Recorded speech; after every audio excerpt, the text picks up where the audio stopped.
Lors du brevet des collèges, on a recensé les notes obtenues par 344 élèves et les résultats ont été représentés dans la boîte à moustaches ci-contre. Quelles informations puis-je extraire de cette boîte à moustaches? Je rappelle les différents indicateurs statistiques représentés sur cette boîte. À l'extrémité gauche de la moustache, je peux lire la valeur minimale de la série statistique. À l'extrémité droite de la moustache, je peux lire la valeur maximale de la série statistique. La boîte proprement dite est constituée par les bornes Q1 premier quartile et Q3 troisième quartile de la série statistique. À l'intérieur de la boîte, je peux lire la valeur médiane de la série statistique. Avant d'aller plus loin, deux petits rappels. Premièrement, la hauteur de la boîte à moustaches n'apporte aucune information et n'a donc strictement aucune importance. Deuxièmement, comme nous pouvons le voir ici, la valeur médiane n'est pas strictement située au milieu de Q1 et Q3. Donc, quelles sont les informations que je peux extraire de cette boîte à moustaches? Premières informations, quelles sont les notes minimales et maximales obtenues par les élèves lors de ce brevet?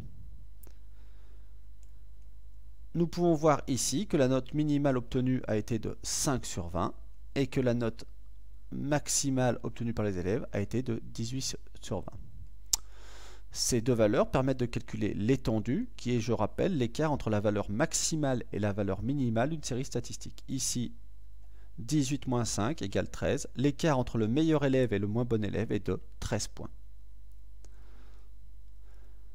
Passons maintenant au premier quartile. Le premier quartile est la plus petite valeur de caractère pour laquelle 25% des valeurs de la série statistique lui sont inférieures ou égales.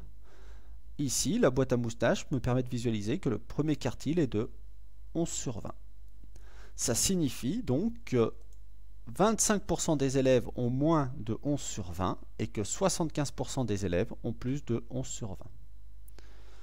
La valeur médiane est la valeur de caractère qui partage l'effectif en deux parties égales. La boîte à moustaches me permet de voir que la valeur médiane est de 12 sur 20. Cela signifie que la moitié des élèves ont eu moins de 12 sur 20 et que la moitié des élèves ont eu plus de 12 sur 20. Le troisième quartile est, lui, la plus petite valeur de caractère pour laquelle 75% des valeurs de la série statistique lui sont inférieures ou égales. D'après la boîte à moustaches, dans le cas présent, le troisième quartile est de 14 sur 20. Cela signifie que 75% des élèves ont eu moins de 14 sur 20 et que 25% des élèves ont eu plus de 14 sur 20. Les valeurs Q1 et Q3, premier et troisième quartile, permettent de déterminer ce que l'on appelle l'écart interquartile. Ici, Q3 moins Q1, donc 14 moins 11,